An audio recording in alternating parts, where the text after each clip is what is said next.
Hello, I'm Smokey, and welcome to another episode of Snail Mail with Smokey. I hope that wherever you're at, you're having a fantastic day. So, what do you do when you're a postcard manufacturer and you're suddenly faced with lots of competition? Well, you might decide to start creating postcards that are unique and different from all those that are currently on the market. And that is exactly what happened in the early 20th century.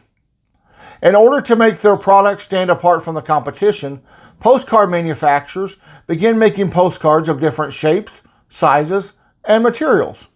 This was done in hopes of piquing the interest of both buyers and collectors. Beginning in the early 1900s, many postcard makers ditched the traditional paper medium for more interesting ones, such as leather. In fact, leather postcards became so popular that they were produced in huge numbers that covered a wide range of topics.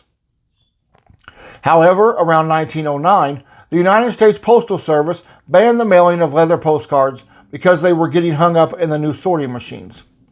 This postal ban did not deter collectors, they just merely began to send leather postcards using envelopes. In later years, when postal machinery became sturdier, the cards were again permitted to be mailed through the United States postal system. I'd like to share with you one example of a leather postcard that I have in my collection. In fact, it is the only leather postcard in my collection. It is this postcard right here. As you can see, this is an unused postcard from the early 1900s. It features an image of the Old First Church located in Springfield, Massachusetts. This church has been one of Springfield's most prominent landmarks for well over 200 years. The current building was completed in 1819 and was home to the First Church of Christ until 2007 when the congregation disbanded.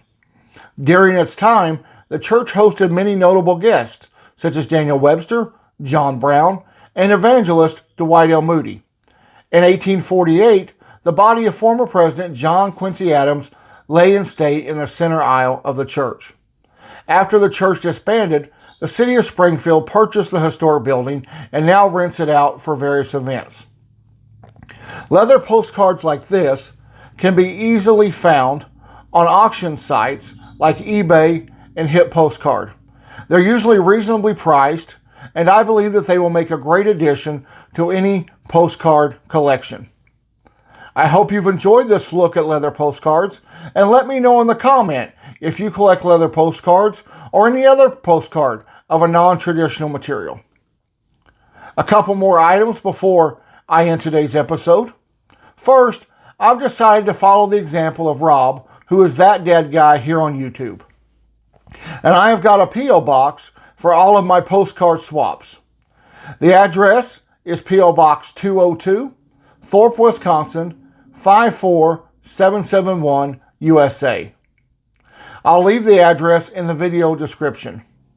If you already have my street address, please feel free to continue to use it if you wish. And thank you, Rob, for the idea.